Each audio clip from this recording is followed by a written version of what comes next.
बात करेंगे PIL, public interest litigation. ये पब्लिक इंटरेस्ट लिटिगेशन होती क्या है? सबसे पहले हम लोग को समझनी पड़ेगी। आपने जोली एलएलबी देखी होगी। सबसे पहले जोली एलएलबी में दिखाया गया था पीआईएल क्या होती है, पीआईएल किस कंडीशन में फाइल होती है। देखिए, कभी भी पीआईएल उस कंडीशन में फाइल होती है कि जब किसी भी मास ऑफ लोगों की, जैसे इन्वायरमेंट पॉल्यूशन से रिलेटेड, इंडियन सिटीजन को किसी तरह से मास ऑफ पीपल के हैम्पर हो, तो वो उसके हिसाब से आप पीआईएल फाइल कर सकते हैं। जैसे फंडामेंटल राइट वायलेट हो, उसके उस क्षेत्र में भी आप मामला कर सकते हैं।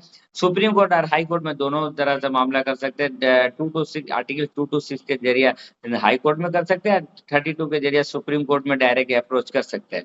अब बात करते हैं हु कैन फाइल और हु इज एलिजिबल। कौन फाइल कर सकता है, कौन कौन एलिजिबल है मामला करने के लिए। Any Indian citizen and individual can file PIL.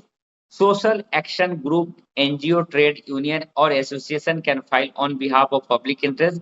Public spirited individual journalist activities, lawyers can also file.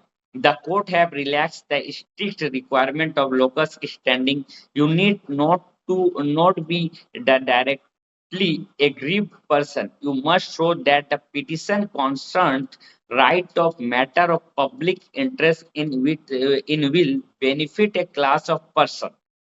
देखिए, इस मामला फाइल करने के लिए एनजीओ फाइल कर सकते हैं, लॉयर फाइल कर सकते हैं, जर्नलिस्ट फाइल कर, एनी इंडिविजुअल या एसोसिएशन कोई भी फाइल कर सकते हैं, मगर उसमें आपको दिखानी पड़ेगी कि आपकी पब्लिसिटी के लिए नहीं, आप अपने किसी तरह के पॉलिटिकल फेम हो या किसी तरह के पब्लिसिटी स्टैंड के लिए फाइल नहीं कर सकते। कोर्ट को ये सेटिस्फाई करना होगा कि आप दिखा रहे कि पीपल के लिए, पीपल ऑफ द कंट्री के लिए आप ये मास ऑफ द पीपल इससे इफेक्टेड होंगे, इसीलिए आप ये मामला को करने जा रहे हैं।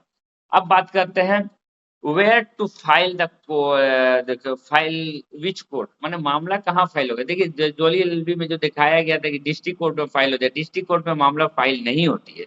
डिस्ट्रिक्ट कोर्ट में पीआईएल फाइल नहीं होती है। डिस्ट्रिक्ट कोर्ट में मामला फाइल होती है जमीन से, लैंड से रिलेटेड, मगर वो पीआईएल नहीं होती। अब बात करते हैं सुप्रीम कोर्ट। सुप्रीम कोर्ट में फाइल कर सकते हैं आर्टिकल 32 के तहत, if the fundamental rights of the class are violating और matter of national importance. High court under article 226 के तहत state local matter enforcement of fundamental rights within the state file कर सकते हैं। अच्छा, डिस्ट्रिक्ट कोर्ट की बात करते हैं। District court do not have the power to issue the constitutional writs like habeas corpus, mandamus, prohibited prison, co-warranto. So for classic PIL reads remedies, you should file in High Court or Supreme Court. However, ordinary civil suit for public interest causes can be filed in lower court where the appropriate। देखिए, constitutional right district court को नहीं दिया गया। Constitutional जो भी constitutional bench का जो भी मामला है, आप वो हाई कोर्ट या सुप्रीम कोर्ट ही सुन सकती है। तो सिविल नेचर है, लैंड रिलेटेड मैटर के लिए आप फाइल कर सकते हैं, मगर वो पीआईएल नहीं हो। चलिए बात करते हैं अब under which law section is PIL file. The PIL typically it takes two form of writ petition, not a special statutory PIL section. They are the brought under। देखिए, कोई सेक्शन उसके लिए इंडिविजुअल नहीं है, और रीट पिटीशन के जरिए ही file कर सकते हैं। सेक्शन 32 और 226 के जरिए supreme court and high court में फाइल कर सकते हैं। आज फंडामेंटल राइट्स के लिए अगर वायलेट होती है तो कर सकते हैं। आज स्टेट मैटर है तो आप हाई कोर्ट में मामला फाइल कर सकते हैं। अब बात करते हैं व्हेन पीआईएल एप्रोप्रिएट, किस सर्कमस्टांसेस में मामला फाइल कर सकती है। फाइल पीआईएल व्हेन, कब फाइल हो सकती है। The A group of people can not approach the court. देखिए, कोई भी ग्रुप ऑफ पीपल, बहुत सारे लोग जो कोर्ट के पास अप्रोच नहीं कर पाते और किसी भी कारण, जैसे bonded labour, prisoner, hospital patient, slum dealer, मैंने कोई गरीब आदमी या कोई कैदी या कोई लेबर ये मामला नहीं फाइल कर सकते, उस क्षेत्र में आप उनके होकर के मामला फाइल कर सकते हैं। There is symptom violation of fundamental rights. देखिए किसी तरह का फंडामेंटल राइट्स वायलेशन है, जैसे कि environment disaster, custodial death, large scale of pollution, child labour, bonded labour. किसी तरह का चाइल्ड लेबर हो रही है या इन्वायरमेंट इफेक्टेड हो रही है, जिससे आने वाला जनरेशन बा किसी तरह का पब्लिक इशू हो सकती है, इस तरह से मामला में आप फाइल कर सकते हैं। Public authority repeatedly fail to discharge statutory duty that affect many, that is the failure to clean the polluted river, denial of welfare benefit, the urgent public interest, the required judicial intervention, that is mass evacuation, illegal construction affected the public safety। देखिए किसी तरह का देखा गया है कि कोई construction कहीं पर हो रही है तो उससे पब्लिक सेफ्टी सेफ्टी हैम्पर होगी पब्लिक सेफ्टी के लिए, तो इस क्षेत्र में आप मामला कर सकते हैं। अब बात करते हैं इंपॉर्टेंट जजमेंट, सुप्रीम कोर्ट का जजमेंट के बारे में। बंधुआ Mukti Morcha union of India 1984, Husaina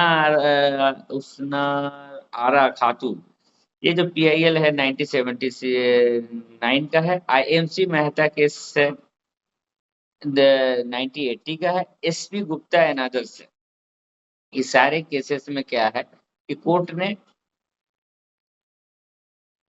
जो भी फंडामेंटल राइट्स वायलेट होगी, देखिए कोई भी चीज अगर वायलेट होती है तो वो फंडामेंटल राइट ही है, उस क्षेत्र में आप कोर्ट को अप्रोच कर सकते हैं। तो ये 4 जजमेंट है, जजमेंट के जरिए आप मामला को फाइल कर सकते हैं, बोल सकते हैं। 4 जजमेंट दिया हुआ है, आप बाकी साइटेशन से देख सकते हैं, मैंने नाम दे दिया। अच्छा, बात करते हैं documents and materials usually require at the time of filing. क्या क्या डॉक्यूमेंट्स आपको चाहिए जब फाइल करना है?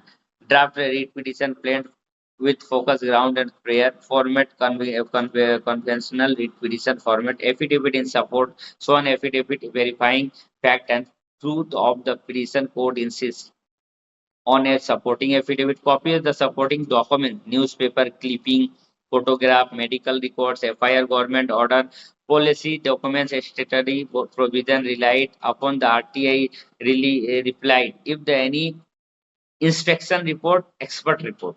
अच्छा, अब आप क्या डॉक्यूमेंट लगेगा? Identity proof of the petitioner, Aadhaar card, passport, voter card. अच्छा, वकालतनामा, मेमो ऑफ अपेयरेंस होगा, लिस्ट ऑफ पार्टीज होगी। अच्छा, index of table of contents and chronology event help the court. अब बात करते हैं स्टेप बाय स्टेप प्रोसीजर के बारे में।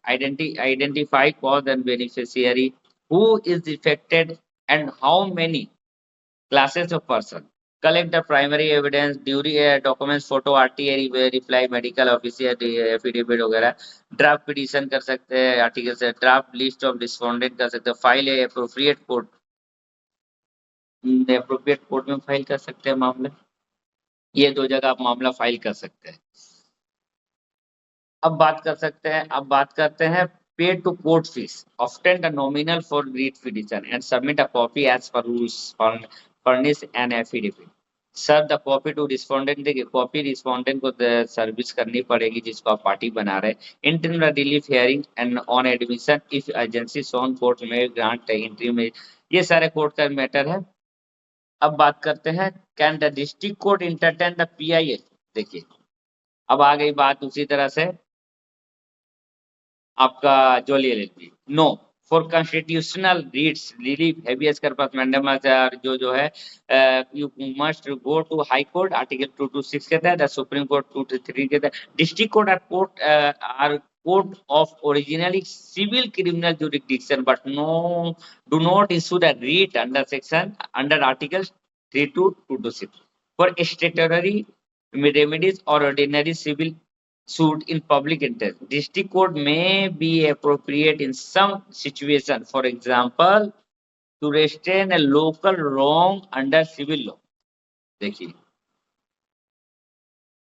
आप यही के तहत फाइल कर सकते हैं। आप कोर्ट किस जगह पे आपको रिफ्यूज कर सकती है, 10 पॉइंट है, कब मामला लेने से कोर्ट रिफ्यूज कर सकती है।